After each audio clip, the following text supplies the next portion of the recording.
السلام علیکم ورحمۃ اللہ وبرکاتہ ان الحمد للہ نحمده ونستعینه ونستغفره ونعوذ باللہ من شرور انفسنا ومن سیئات اعمالنا من يهده الله فلا مضل له ومن يضلل فلا هادي له واشهد ان لا اله الا الله وحده لا شريك له واشهد ان محمدا عبده ورسوله فاعوذ بالله السميع العليم من الشيطان الرجيم من همزه ونفخه ونفثه الا لله الدين الخالص والذين اتخذوا من دونه اولياء ما نعبدهم الا ليقربونا الى الله زلفى ان الله يحكم بينهم فيما هم فيه يختلفون ان اللہ لا یہدی من هو کاذب کفار۔ حضرات گرامی،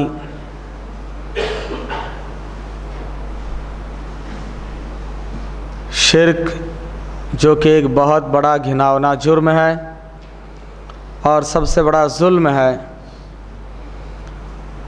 اس کے اسباب کے تعلق سے ہم لوگ معلوم کر رہے ہیں۔